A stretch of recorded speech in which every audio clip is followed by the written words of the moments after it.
j'espère que vous allez bien, c'est Candy Shy et je suis ravie de vous retrouver sur ma chaîne Livresque pour faire une gazette. On va parler de 3 lectures et du 100% Milady.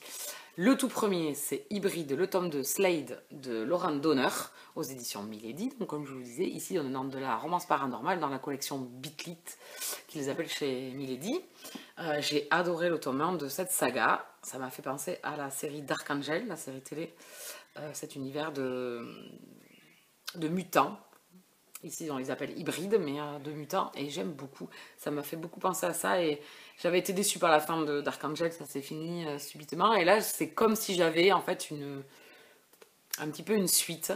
Donc, dans chaque roman, vous avez un couple mis à l'honneur. Dans le tome 1, c'était Rage. Et dans ce tome 2, c'est Slade. Qu'on rencontre dans le tome 1 avec Trisha, donc, qui est une femme médecin humaine qui vient travailler donc, à la colonie des hybrides. Et entre elle et Slade, forcément, ça démarre fort, fort, fort. Donc je ne me suis pas ennuyée parce que je pensais qu'avec ce tome 2, on serait dans le, on va dire un petit peu dans la même chose, dans la même, au même endroit, dans les, un petit peu la même histoire que le couple du tome 1, et pas du tout. L'auteur a su nous surprendre avec ce nouveau couple. On se retrouve au même endroit, elle étoffe encore plus son univers, voilà. Généralement dans les tomes 1 on donne un univers puis après on reprend un petit peu dans les tomes 2 et 3 un petit peu la même chose, donc on patine un petit peu dans ces romances paranormales où des fois on n'avance pas forcément, on avance sur le couple mais pas forcément sur l'univers. Ici c'est absolument pas le cas, on avance dans l'univers, elle a réussi à me surprendre, la trajectoire qu'elle prend pour ces hybrides est vraiment super sympa. Slade et Trisha franchement sont excellents, caractère, bien évidemment, donc l'hybride, lui ça m'étonne pas parce que c'est des sortes un peu d'être possessif, un peu arrogant, fier, dominateur. Mais Trisha ne se laisse pas faire et un revirement de situation arrive un petit peu avant la moitié du roman. Donc là on est assez surpris, agréablement surpris d'ailleurs, et on prend une nouvelle trajectoire où l'auteur nous amène dans l'univers un peu plus loin, et c'est un autre plus grand plaisir. On nous présente de nouveaux personnages, donc un qui sera le personnage du tome 3, et comment vous dire qu'il m'a tapé dans l'œil plus, donc il me tarde le mois de fin août là, de recevoir le tome 3 parce que je pense que ce personnage il va être excellent, et il me fait penser à un personnage de Dark Angel, un des mutants de Dark Angel, parce que ici donc l'auteur nous apprend qu'il y a des hybrides donc qui ont le même physique que les humains, mais ça va encore plus loin parce que les expériences ne se sont pas arrêtées là. Alors vraiment, elle a étoffé vraiment son univers. On a vraiment toutes sortes d'hybrides différents, et je trouve que c'est hyper bien étoffé. Et donc dans le tome 3, j'ai hâte d'avancer dans ces mutations génétiques, jusqu'où ça a pu aller et ce que ça va entraîner pour ces personnages-là qui auront plus de difficultés que ceux qui ont une apparence physique comme nous, comme les humains. Voilà, donc c'est vraiment un régal ce tome 2. Il y avait encore... Voilà, j'étais agréablement surprise parce qu'il y avait autant de choses surprenantes et de surprises que dans le tome 1. Et pas forcément une continuité de l'univers que l'on a déjà commencé à connaître dans le tome 1. Voilà, on va encore un peu plus loin. On reste dans cet univers hybride, bien évidemment. On reste avec les mêmes personnages, ça s'étoffe. Je pense que des difficultés nouvelles vont arriver, puisque forcément les humains traquent encore et toujours les hybrides. Ils ne les veulent pas dans leur vie, ils ne les veulent pas au milieu d'eux. Ils veulent les exterminer. Donc voilà, on est un peu dans un conflit avec ces hybrides. J'adore. Alors Slade et Trisha, vraiment top. J'ai pas vu les pages passer en fait. Voilà, je sais pas s'il est plus court que l'autre, je pense pas, je pense que c'est pareil, mais je l'ai gobé. C'est pas un bémol, c'est l'action. En fait, elle est pas du tout tournée comme dans le tome 1 où on a un début, c'est à partir de la moitié du roman, on a de l'action. Là, pas du tout, on a de l'action d'entrée. Après, ça se calme pas mal dans le roman et vers la fin, on a une action de plus. Voilà, c'est pas du tout...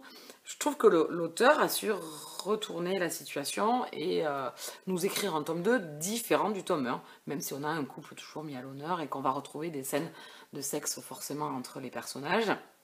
Mais voilà, le processus de l'histoire ne se déroule pas de la même façon. L'action n'est pas distillée de la même façon que dans le tome 1. Et j'ai adoré. Voilà, ce tome 2 était excellent. Je l'ai lu en lecture commune avec Lydie. Cette saga de romance paranormale est une pépite. Ça fait longtemps que je n'avais pas plongé dans un nouvel univers, dans une nouvelle saga de romance paranormale aussi addictive. Voilà. On retrouve les schémas d'une romance paranormale, tout à fait, mais l'univers qu'a créé l'auteur, les personnages qu'elle nous fait rencontrer sont très plaisants. Donc du coup, c'est vraiment une super série en romance paranormale, une nouvelle série en romance paranormale qui mérite d'être lue. Si vous aimez ça, si vous connaissez le concept des romances paranormales, je pense que vous aimerez beaucoup cet univers d'Hybrid. Voilà. Si vous avez aimé La Meute du Phénix, je pense que vous aimerez Hybrid. Vraiment. Ça, c'est pas pour vous décider, hein. Voilà, si vous avez aimé Démonica, tous ces univers, d'être différents des métamorphes, je pense que ça pourrait fortement vous plaire. Voilà, je lui mets un 19 sur 20. L'autre roman dont je voulais vous parler, c'est Paris est à nous de Jojo Moyes. Ici, on retrouve Jojo Moyes en nouvelles. Voilà.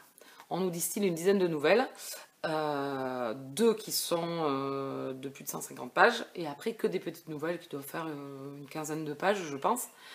J'avais lu de Jojo Moyes La liste de Noël, qui était sortie il y a quelques années aux éditions Bragelonne en e-book. Elle, vous pouvez la retrouver également dans ce roman-là, c'est la toute dernière. C'est la toute dernière du roman. J'avais trouvé ça court et j'avais été déçue. Alors j'avais une appréhension de retourner dans des nouvelles, parce que c'est pas forcément mon plaisir. Voilà, je trouve toujours court et je suis assez déçue parce que ça va trop vite. Ici, j'ai été agréablement surprise. Alors je ne vais pas vous parler de toutes les nouvelles, hein. Je vais essayer de parler des nouvelles courtes, de la façon dont je l'ai ressenti. J'ai pas trouvé d'arrêt brutal, comme j'ai pu trouver dans la liste de Noël, où j'aurais aimé qu'on poursuive un petit peu avec l'héroïne dans sa vie et dans ce qu'elle allait devenir. Ici, non. Les autres personnages, ça se finit très très bien. Ça se goupille parfaitement. C'est court, mais on a quand même une histoire déjà mise en place quand on commence. Donc on plonge vite dans le récit. On plonge vite dans les histoires. Et j'ai trouvé ça vraiment bien. Donc vous avez deux lectures qui sont un peu plus longues que les autres. C'était Paris Actually. J'ai beaucoup aimé, c'était trop mignon. Alors c'est une jeune femme qui décide de partir en vacances avec son chéri en week-end à Paris, pardon, qui est londonienne, enfin qui est anglaise, et qui décide de partir en week-end à Paris avec son chéri. Et le gars la plante au moment de partir. Donc du coup elle est déçue, elle devait partir en week-end avec ses meilleurs amis, alors elle se voit pas leur dire, ben, en fin de compte il m'a planté, donc je vais partir avec vous. Donc elle décide de partir à Paris quand même. Et à Paris, lui arrive plein de choses et c'est une personnage très renfermée, très timide, voilà, très douce, très gentille et qui se fait avoir par le mec avec qui elle était là, qui l'a plantée. Et donc lui arrivent quelques petites aventures parisiennes et on se balade au gré des rues parisiennes, au gré des endroits un petit peu connus de Paris qui font le romantisme parisien, des lieux.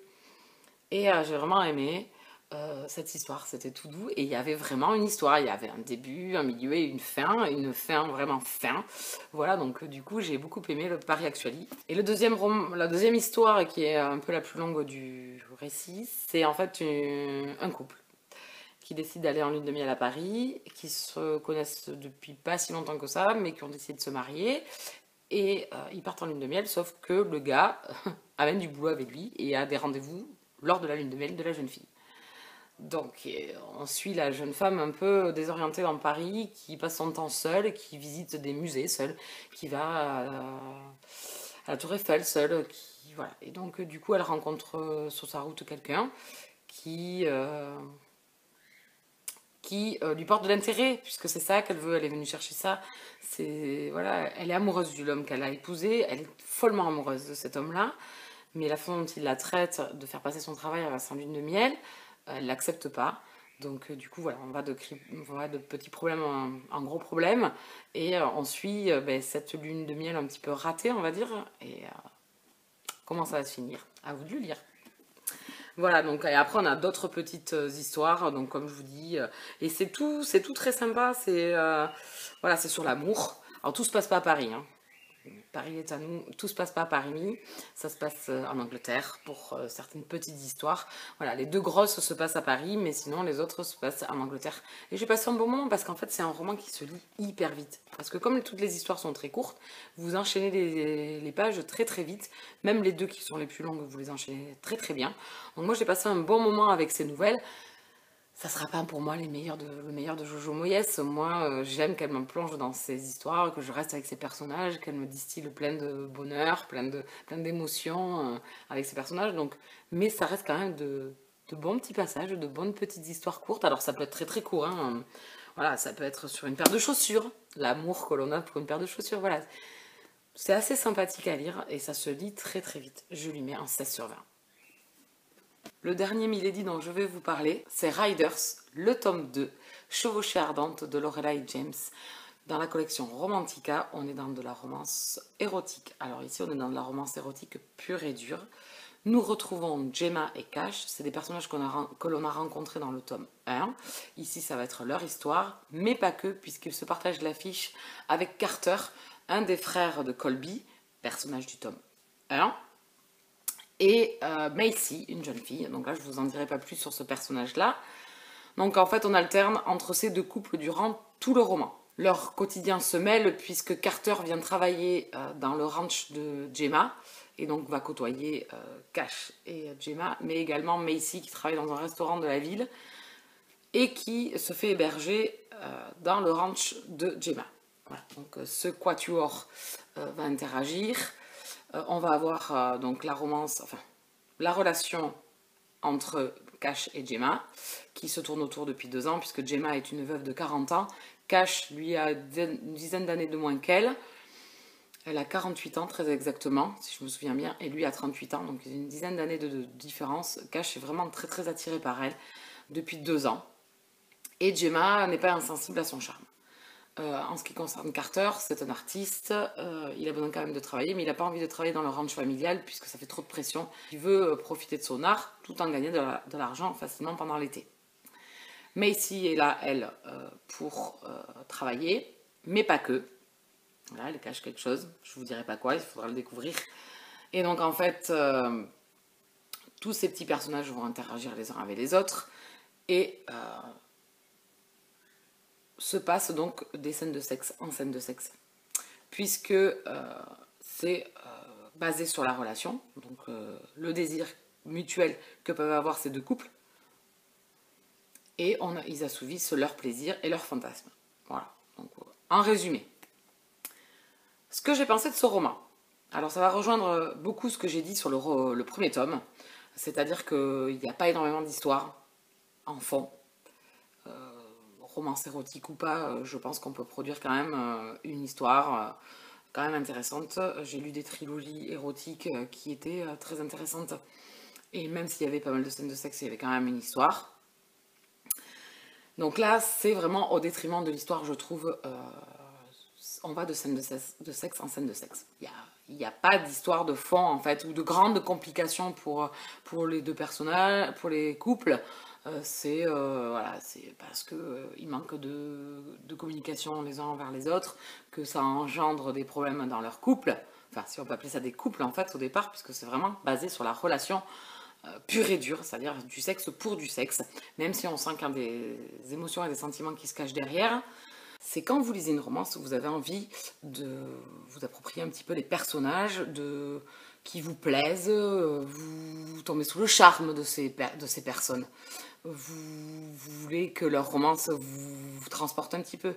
Franchement, dans Riders, j'ai lu le tome 1, j'ai lu le tome 2, il n'y a aucun de ces personnages qui, aujourd'hui, me transporte, à part les deux personnages masculins du tome 1, donc Trevor et Edgar. Il y avait quelque chose d'assez compliqué entre eux, ces deux amis, ils ont l'habitude de partager leurs relations. Il n'y a que eux pour l'instant, donc on les retrouvera que dans longtemps, qui pour l'instant ont titillé ma curiosité et me plaisaient. Voilà.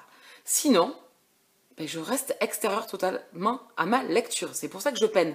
Parce que à aucun moment je suis alpaguée par un de ces personnages, ni Colby, ni Channing, ni Gemma, ni Cash, ni Carter, ni Macy. Chacun forme des couples et aucun n'a su, jusqu'à présent, attirer mon attention. Et moi, c'est ce que je recherche quand même quand je lis de la romance, que ça soit érotique, paranormal, voilà. C'est que les personnages me tapent dans l'œil et que je passe un excellent moment avec eux. Et à aucun moment, je ressens cette magie ou ces émotions que l'on peut avoir dans les romances, où l'on n'a pas encore les grandes déclarations d'amour, les grandes enflammées et tout ça, mais où on sent que les personnages ont des sentiments l'un envers l'autre. Pour l'instant, dans Riders, il n'y a pas de personnage de vivou qui m'ont, voilà, à part Trevor et Edgar. Sinon, dans le fond de l'histoire, sur la problématique que peuvent avoir les personnages, leur passé, leur présent, leur futur, j'ai trouvé ça assez bancal, il n'y a pas forcément grand chose. Un peu comme le tome 1 de toute façon, puisque le tome 1, il n'y avait pas forcément de problème ou de soucis en soi. On passait de scène de sexe en scène de sexe, et ici on retrouve le même schéma. Et j'avoue m'être lassée, parce qu'au bout d'un moment, autant j'ai l'habitude de lire beaucoup de romances, ou effectivement, de toute façon aujourd'hui, beaucoup de romances contemporaines ou érotiques ou paranormales ont beaucoup de scènes de sexe, mais quand même, il y a quand même une histoire. Ici, vous en avez, pas tous les chapitres, parce que je ne vais pas exagérer, mais tous les chapitres, tous les 2 chapitres, vous en avez. C'est vraiment basé là-dessus, donc l'auteur veut nous faire passer des moments très érotiques au niveau des personnages. C'est super bien décrit, ça, on va pas lui enlever. Vraiment, elle maîtrise ça de main de maître. Si on a l'habitude de lire des romances érotiques, vraiment, elle gère ça super bien. Bon, moi, il y a des passages qui, voilà, qui au bout d'un moment m'ont saoulée parce qu'on n'avance pas. Il se passe 3 scènes en dehors des scènes de sexe et puis c'est pas forcément hyper intéressant. Donc voilà, donc ça reste une lecture détente, c'est sans prise de tête, mais ça reste conforme au tome 1, même un peu moins parce que c'est assez répétitif, même si les scènes de sexe ne sont pas les mêmes, et heureusement, parce que sinon, alors là, j'aurais vomi, je crois, au bout d'un moment, vomi toutes ces pages de sexe. Donc c'est schéma assez répétitif du tome 1, des personnages pas forcément très approfondis ou très profonds, on va dire. Voilà, donc ça reste une lecture sympa, ça casse pas 3 pattes à un canard, ça fait passer le temps. Mais là, j'avoue que peut-être que je l'ai pas lu à une bonne période, d'habitude ça me fait pas grand chose, voilà, ça me fait passer un bon moment, c'est de la détente. Mais là, bon, j'ai vraiment peiné, parce qu'au bout d'un moment j'en avais marre de lire les scènes de sexe, donc j'avoue que j'ai sauté un petit peu quelques pages. C'est un avis assez mitigé pour cette romance-là. Je crois que je sature un petit peu peut-être aussi. J'ai lu quelques contemporains feel good de cet été, c'est vrai que voilà, c'était sympa et du coup là j'ai trouvé un peu trop de trop quoi. Trop de scènes de cul, comme je dis souvent, tue les scènes de cul. Voilà, et tue la romance. Voilà. Et puis en plus ici, faut dire que la romance n'arrive que vers les dernières pages, donc bon, voilà, c'est sympa, mais voilà, ça rejoint le tome 1. Voilà, c'est sympa.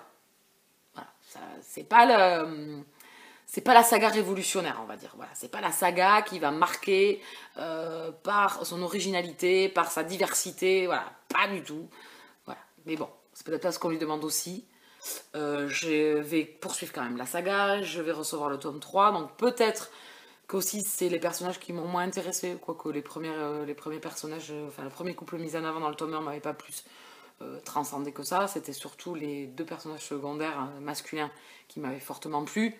Donc je vais attendre d'arriver à leur tome, même si je pense que je serai déçue, puisque j'en ai discuté un petit peu avec Aurore, et que je pense que je serai déçue, mais bon. On verra, je vais pas me prendre la tête, c'est pas encore, c'est dans le tome 5 je crois, ou un truc comme ça, ou tome 6, je sais plus, tome 5 je crois, donc j'ai encore le temps. Donc voilà, c'est une lecture mitigée, sympa, voilà, mais bon, ça m'aura pas plus emballé que ça, cette fois-ci. Voilà, et je lui mets un 14/20. Donc vous voyez, on a fait le tour des 3 lectures dont je voulais vous parler. Au final, quand même, bonne lecture, hein, avec Paris est à nous et Hybride, vraiment, j'ai passé... alors Hybride, top. Paris est à nous, ben, ça m'aura peut-être réconcilié avec les nouvelles. Vraiment, j'ai passé un excellent moment. Les 2 plus longues sont vraiment super sympas à lire, dans les rues de Paris. Et le dernier, bon, beaucoup plus mitigé, mais c'est pas bien grave, toutes les lectures ne peuvent pas être merveilleuses et transcendantes. Voilà, je ne vais pas vous embêter plus longtemps, je vous souhaite à tous et à toutes de très très bonnes lectures au mois d'août, et je vous dis à très bientôt. Bisous câlins!